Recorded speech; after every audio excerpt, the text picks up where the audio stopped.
How much time did you do in prison? I did 32 years. And you come home, it's a culture shock to you. What did you think about the... Actually, what did you see that was different when you came home? When I came home, right, the first thing I did was come back to the hood, right? Well, I didn't have a choice. Had to parole back to the hood. Kev Mac video, you know, this is for sure. Kev Mac video, open your soul, represent your ghetto, baby. So I'm expecting to see all these buildings tore down and all these way out skyscrapers and all this stuff. And I go back to the hood and it still look the same, except for a lot of trees grew up on Western. So I'm driving, I'm going through the neighborhood, trying to see if I can see something different. So, you know, like somebody asked me, did it look different when you get out? I said, look, okay, you had a McDonald's on this street and you moved it up 20 blocks. It's still a McDonald's. It don't make no difference. It's still a McDonald's. The only thing I tripped off of, you had more homeless. And you had more hoes. And this is a trip about the hoes. You know, when I was out, right, I ain't gonna lie. The hoes used to look good. You know, they used to have a spandex suit on, their hair done, nails. You know, had the heels on. I mean, they look good. I got out. They wearing some, like, I don't know what it is. They looking toe up, knees ashy, bony. You know, wig all popped to the side. And now that was a culture shock in itself. You know, how the hoes flipped over. But the thing about it is that, you know, now that I've been home, now I'm really seeing a culture shock because this gentrification, they tore down all this stuff down Crenshaw and building all these buildings, you know, and I'm noticing that the shift of different races coming in the hood and then going out. And like I used to tell a lot of the blacks, I said, look, if you own your property, do not get rid of your property. Because you're not going to be able to find something with the money they give you for it. You probably end up getting pushed out to Lancaster or pushed out to Vegas. Then when you find out there it ain't no good, now you want to come back, but it's too late. You already got your house taken. Now the ones who's renting and they deliberately raising your rent to push you out to get another race in there, okay, that's understandable. That's understandable because you can't do nothing about it. But if you own your own property, you might as well keep it because it's going to be worth more. You know, look at the total experience on Crenshaw, how it magically burned down. You know, now I looked at that, I was like, wow, that's crazy. It magically burned down. You know? You made reference to a new McDonald's down the street every so many blocks. Yeah. How about the employees? Did the employees look the same when you came home? Well, let me tell you something. The employees is younger. Another race, and if you do it, look, this is the part that I have to say this. When you see, and I know you've seen this, we go in restaurants and we see somebody our race in there, and they kind of fruity. You know, have you noticed that? Yeah. You know, and it's like, you know, is this by design or what? You don't see nobody walking up to the table and tell you, hey, dog, what you want? They come in there with the feminism and talking about you should try this, knowing damn well they haven't tried it. You know, trying to get you to, you know, and it's like, wow, is this what it came to? I mean, because just look at churches and all the fast foods. It's mostly Hispanics, you know? Now, another thing you mentioned was the hoes. Yeah, the whole. Notice the different race of pimps around. Yeah, and some of them is independent. They don't even have pimps no more. They just working for themselves. You know, back in the days, yeah, they had a pimp. You know what I'm saying, with the raggedy Cadillac, he watching out. You know, make sure that now the hoes like, hey, I don't need no pimp. I'm just independent. You know, that's crazy how everything done flipped. You know, so you know, man, when I be talking to the brothers, yeah. They be like shocked to see so many Hispanic women out there. Yeah. And they be half naked or 3/4 naked now. Yeah. Got a shoestring for a thong. Ain't that crazy? But the thing about it is, hey, times and got tough, so they just trying to slang what they can. Yeah. You know, even if it's at discount prices. You know. Look like your new governor told the LAPD just let them work. Yeah. Mm-hmm. Let them work. So hey. Or is that your district attorney? Yeah, it was one of them. They all in cahoots to me. So whatever they're doing, hey, that's on them. But I don't buy none. Do you look? I look and see how they changed from the 70s to the now. I pass by, and like one time I passed by, and I mean, she was so skinny, she was skinnier than your tripod, you know, and she had the nerve to say, hey, you looking for a date? Man, I rolled the window down and did like this, Kev. I said, ugh. You know, I just drove off.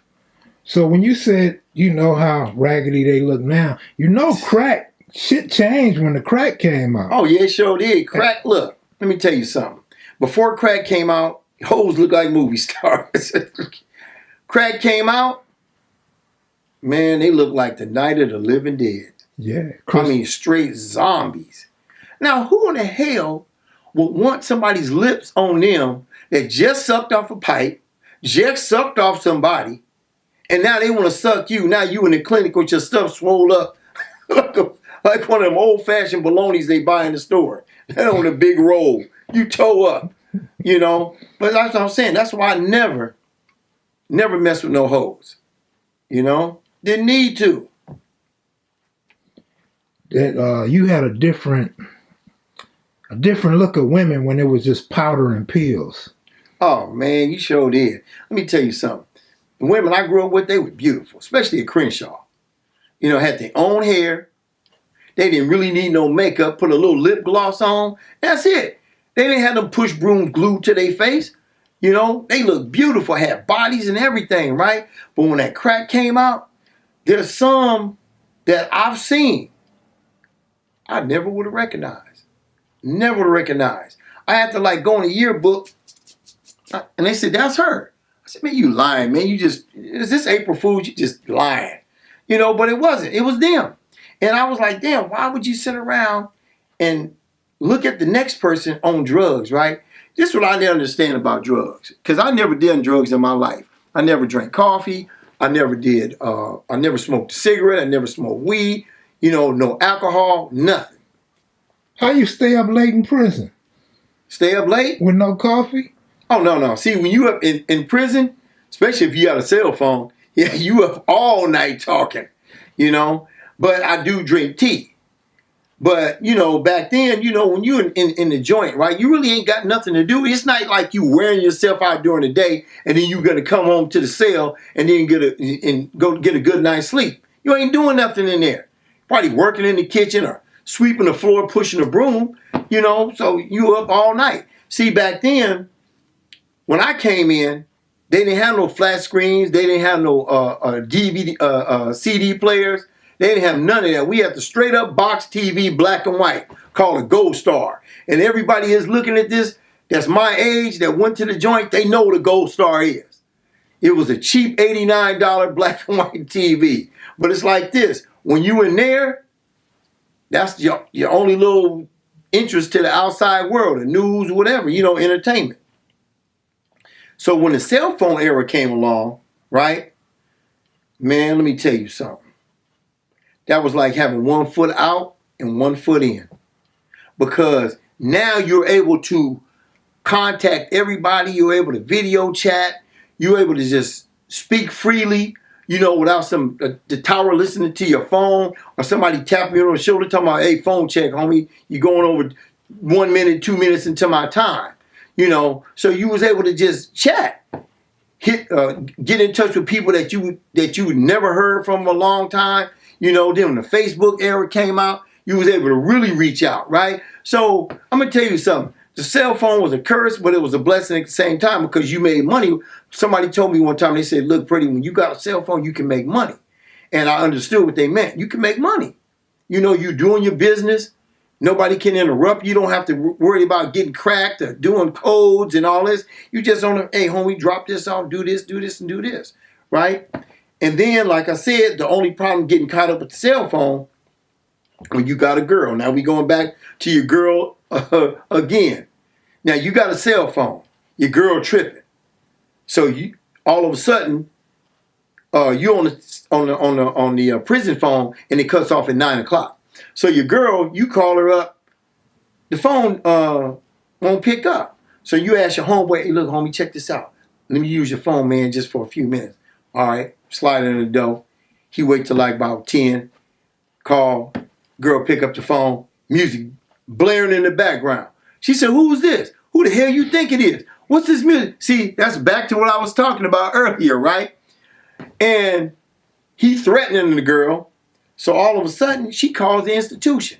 She say, look, my boyfriend just threatened me, and I'm scared. And he said, well, how do he threaten you? It's 10:30.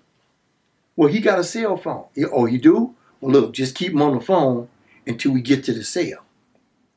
So he up there pacing the cell, threatening.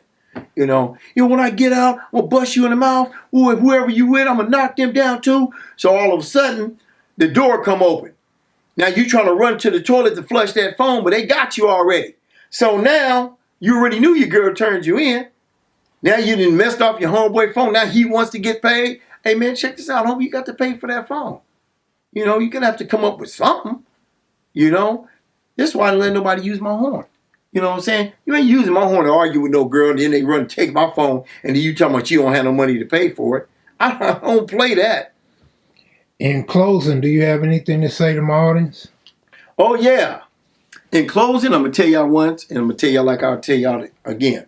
This year, y'all better stick together. Y'all better band together, and y'all know what I'm talking about. You don't need to sit down and talk about scratching your head, talking about what Pretty talking about. Y'all know what I'm talking about. What y'all need to do, y'all need to start networking each other, because this year is going to go all bad. So y'all know what I'm talking about. So y'all might as well start networking now and get ready. Because one day we will be on martial law. And then y'all going to be talking about, damn, Pretty was right. I'm always right. So like I said, that's why I'm sending y'all in closing that message. Think about what I said.